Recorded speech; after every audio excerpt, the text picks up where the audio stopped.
Na nossa última aula, nós estávamos analisando o artigo 142 do CTN, que trata do lançamento, né, que traz uma definição legal de lançamento. Então, hoje nós vamos continuar a análise desse artigo 142. Quando a gente fala de lançamento, para que esse lançamento possa estar perfeito e acabado, é necessário que ele seja notificado ao sujeito passivo. Então, você tem lá o ato administrativo, né, da autoridade administrativa, e ela precisa ser notificada ao sujeito passivo. A notificação, ela vai depender, né, como ela será realizada, depender da legislação de cada ente tributante, porque os tributos, né, são os mais variados. Então, vai depender da legislação de cada ente. No entanto, o entendimento que sempre prevalece é de que você deve dar prioridade sempre a uma notificação que seja, obviamente, real, né, sobre uma notificação que seja ficta. Então, notificações de lançamento por edital, por exemplo, elas devem ser excepcionais, né? Você só deve admitir em casos onde o sujeito passivo está em lugar incerto ou não sabido, como é a sistemática do CPC. Né? Então, a notificação que ela é real, ela deve ser sempre, você sempre deve prevalecer sobre uma situação que é ficta. Mas você pode notificar de um lançamento por uma remessa de um carnê, você pode notificar um lançamento por quando o próprio contribuinte assina um auto de infração, você pode enviar um AR, né? Então, existem várias formas de notificar do lançamento. Eu vou dar para vocês dois casos que são os que o STJ, né, já pacificou o seu entendimento, que interessam a procuradorias. Primeiro, de respeito à notificação do IPTU. Como é que você notifica um lançamento de IPTU?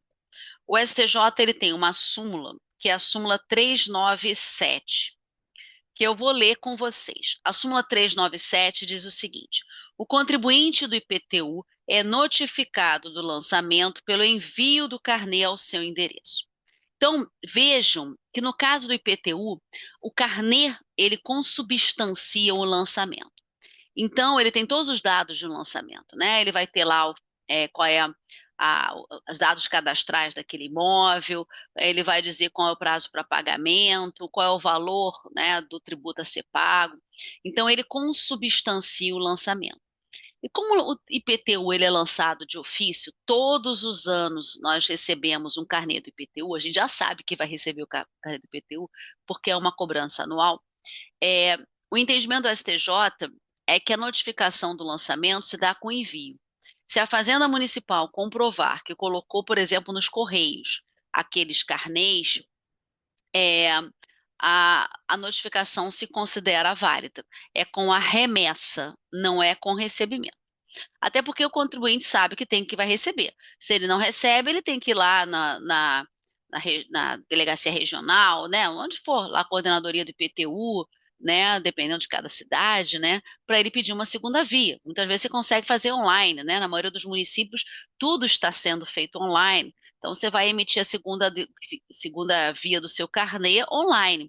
Então, na hora em que você remete o carnê, já se considera notificado o sujeito passivo.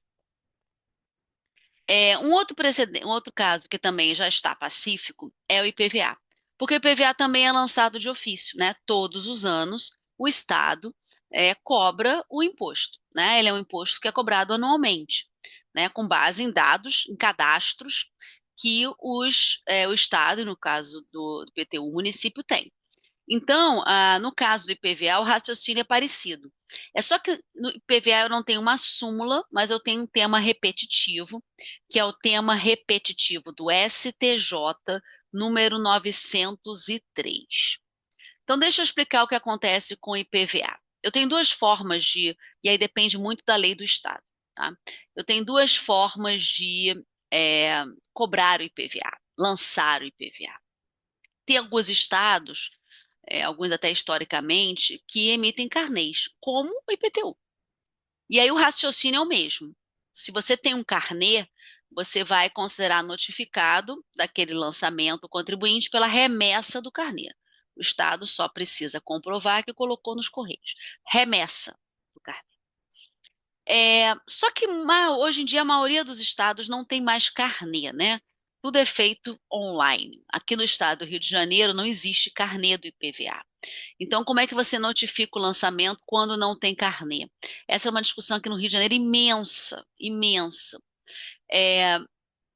Porque você pode baixar a guia, no caso, do IPVA da online, né? E fazer pagamentos online.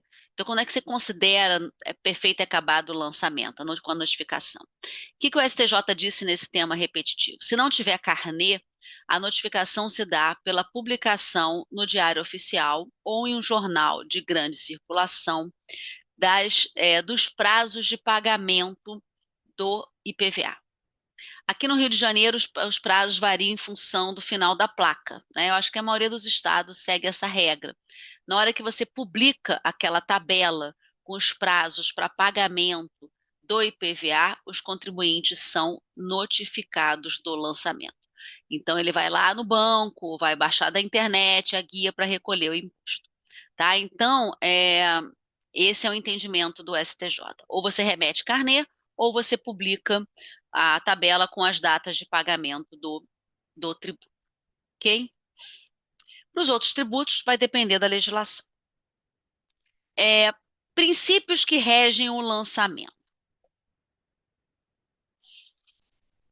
A partir do artigo 143, do próprio parágrafo único do 142 e 143, o CTN vai tratar de princípios e modalidades de lançamento. Então, vamos começar pelo princípios.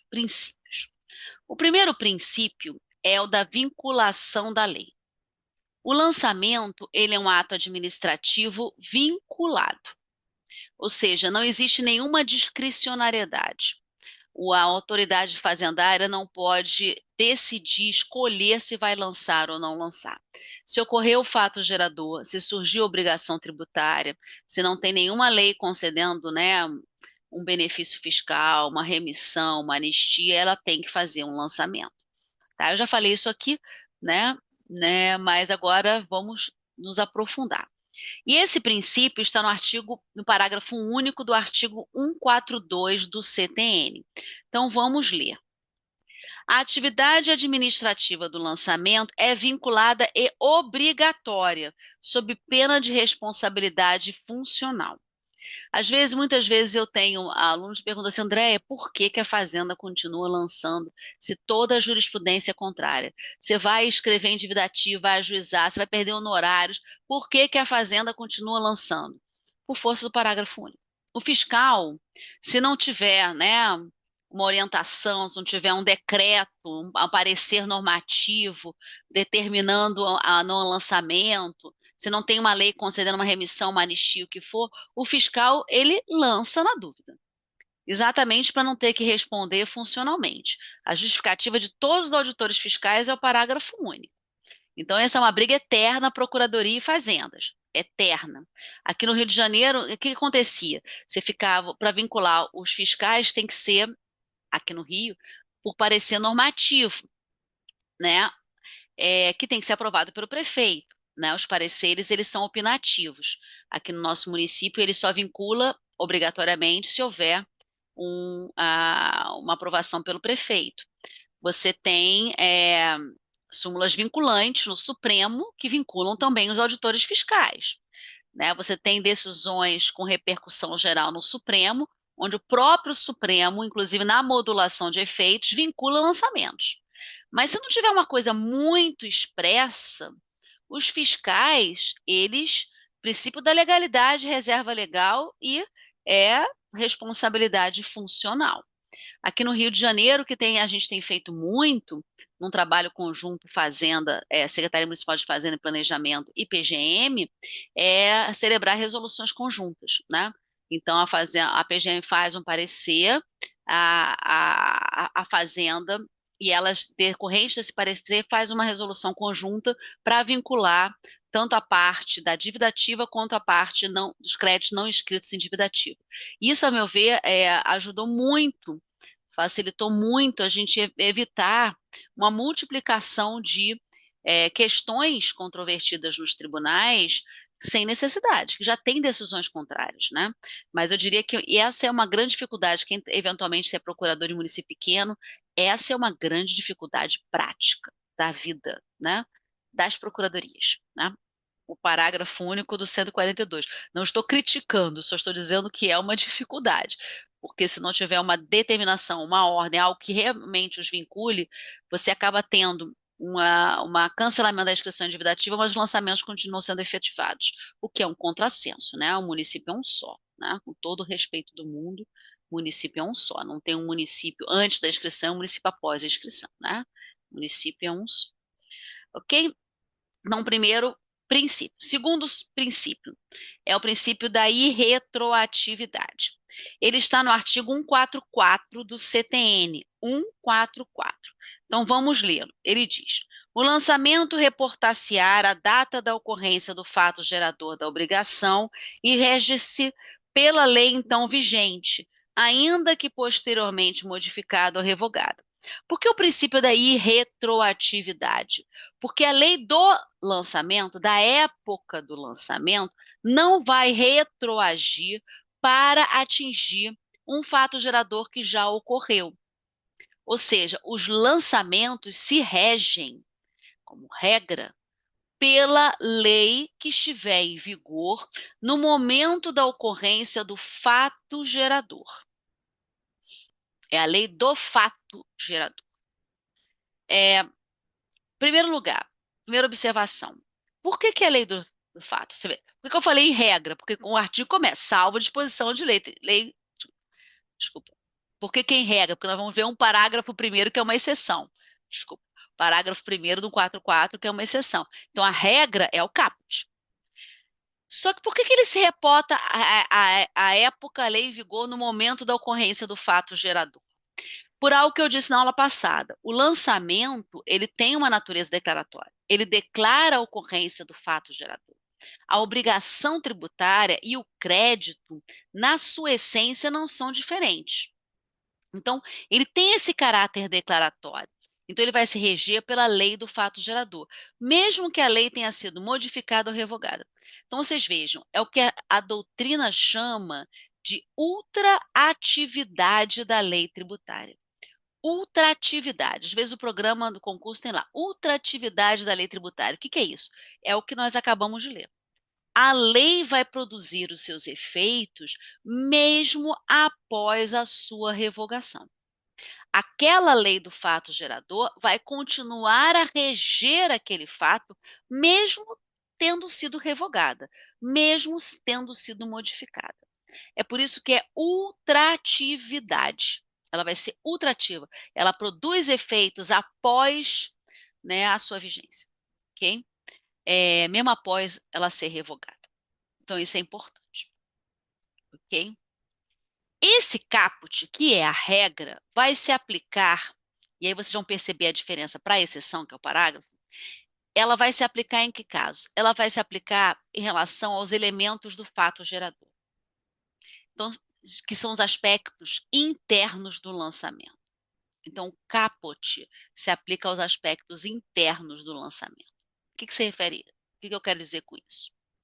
Você quer saber qual é o contribuinte do imposto.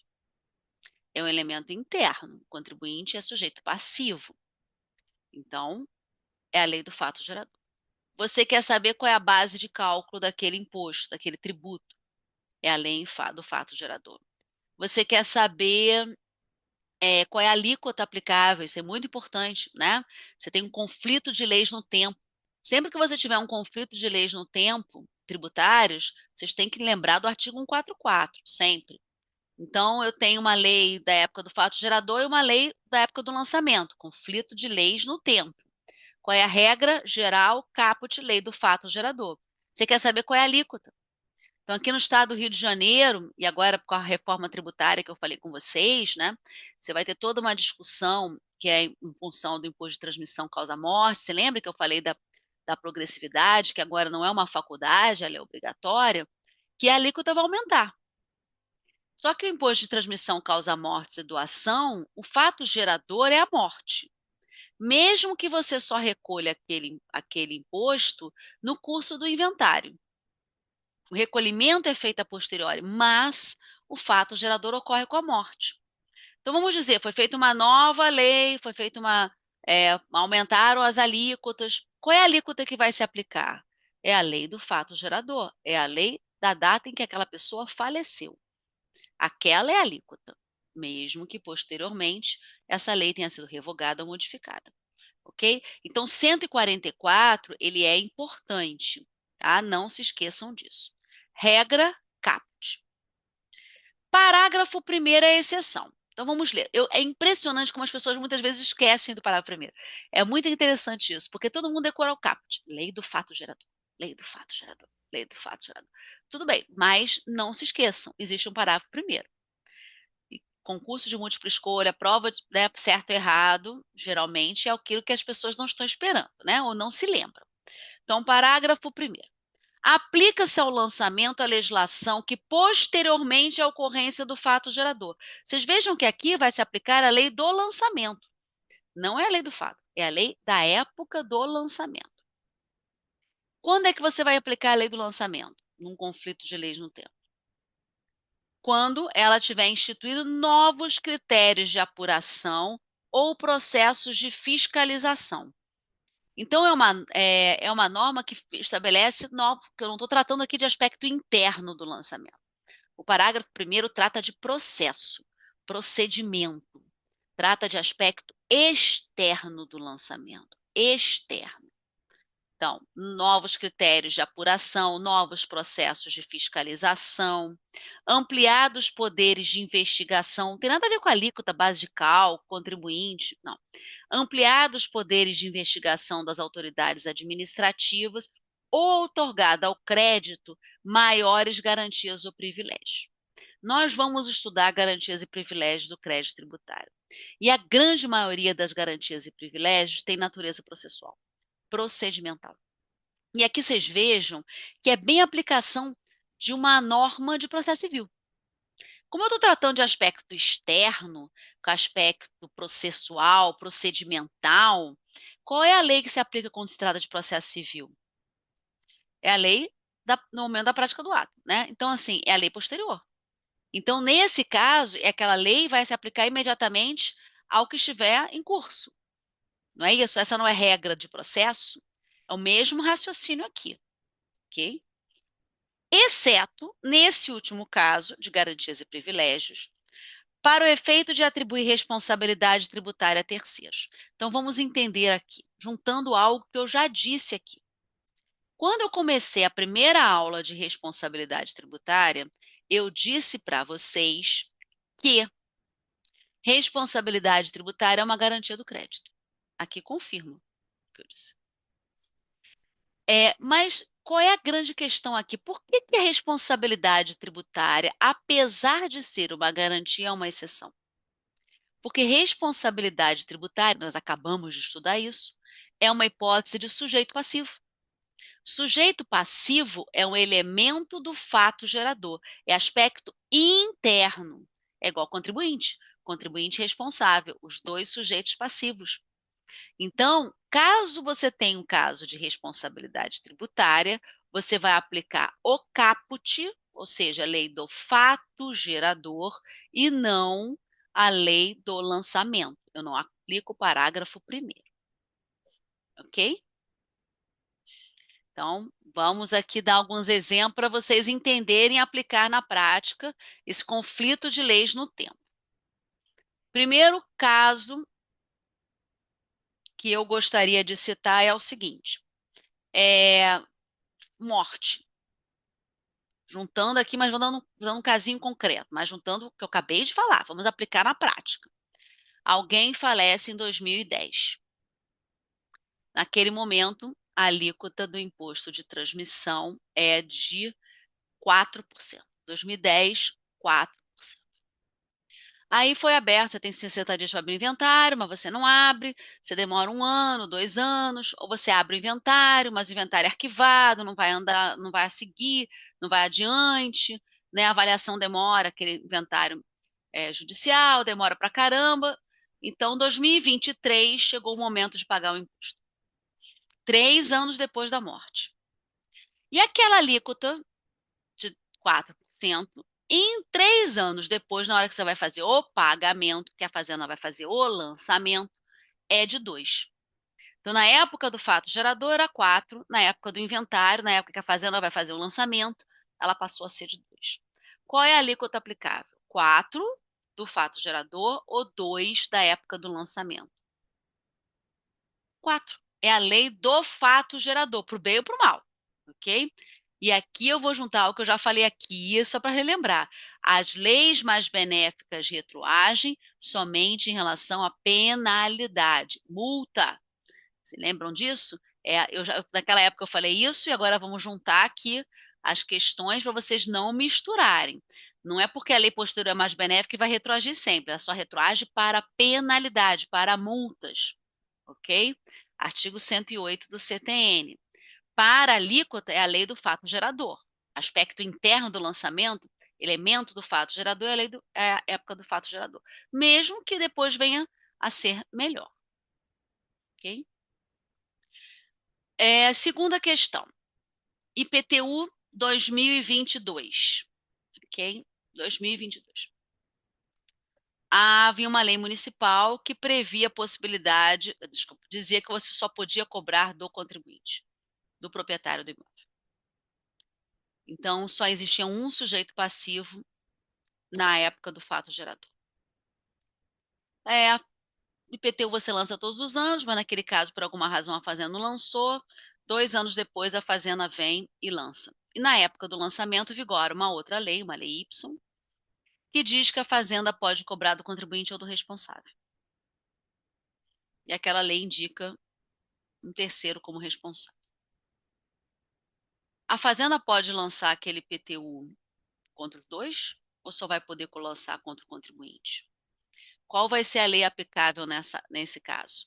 A do fato gerador, que só previa a possibilidade de cobrança do contribuinte, ou a do lançamento, que previa a possibilidade de cobrança dos dois? Claro? Do fato gerador. Vocês vejam que é a exceção do parágrafo primeiro. Responsabilidade é aspecto interno, é sujeito passivo. Para você saber quem é o sujeito passivo, é o da época do fato gerador. Ok? Terceiro exemplo, uma questão que chegou ao Supremo Tribunal Federal, é o tema 225 com repercussão geral. Mesma discussão, né? Mesmo princípio. Vamos ver se vocês entenderam. Tema 225 com repercussão geral. Esse é um tema que cai muito em concurso também, tá? Qual era a hipótese? É antiga, é um tema antigo. É a da época de uma lei, vamos dizer assim, são 2 leis da época de 2001, né? Onde existia ainda CPMF. E a discussão maior era a CPMF. Então, qual era a questão? A CPMF, quando ela surgiu em 1996. A lei que instituiu a CPMF era a Lei 9.311 de 96. 9311 de 96. E aí, quando surgiu a CPMF, a lei vedava a possibilidade de se utilizar os dados da CPMF para lançar outros tributos. Você não podia bater os dados da CPMF para lançar imposto de renda, por exemplo, 2 tributos federais. A União não podia fazer isso. A Lei 9.311 de 96, ela vedava essa possibilidade. O que aconteceu? Em 2001, as 2 leis são de 2001, não é à toa. Em 2001, a 9.311 foi alterada para ser incluído um parágrafo 3º no artigo 11. Essa alteração foi dada por uma lei que é a Lei 10.174 de 2001. 10.174 de 2001. E aí, com essa Lei 10.174, a partir dela, a lei veio autorizar a utilização dos dados da CPMF para lançar outros tributos, como o imposto de renda. A União descobriu que a CPMF era maravilhosa, porque ela obtinha dados de operações financeiras, ela conseguia descobrir omissões de receita, e começou a descobrir que a grande vantagem da CPMF não era nem a arrecadação em si, era efetivamente a fiscalização de outros impostos, especialmente o imposto de renda. Porque o IOF é retido na fonte, então assim, é mais difícil você fugir. Imposto de renda não, né? Então o que acontece? Ele vai e permite lançar bater dados. A lei é de 2001. Na mesma época, foi editada uma lei complementar, que é a Lei Complementar 105 de 2001, que no artigo 6º da Lei Complementar 105, ela permitiu que a Fazenda Nacional utilizasse ou pedisse informações, né, na verdade não só a Fazenda Nacional, mas a discussão no caso concreto era imposto de renda, então a discussão do tema era imposto de renda, mas ela permitia que a Fazenda obtivesse dados diretamente com os bancos, sem necessidade de quebra formal do sigilo fiscal. Ela poderia, né, observar lá os requisitos do 6º, o artigo 6º não é um artigo, ela tem regras, né, mas observado lá o artigo 6º da Lei Complementar 105, a Fazenda poderia pedir diretamente aos bancos informações para lançar seus tributos. Né? Isso sem necessidade de uma quebra judicial do sigilo fiscal. Então, através de processos administrativos, ela poderia efetivamente pedir informações aos bancos. E aí o que é interessante, porque vocês vejam, é da mesma época e não é à toa.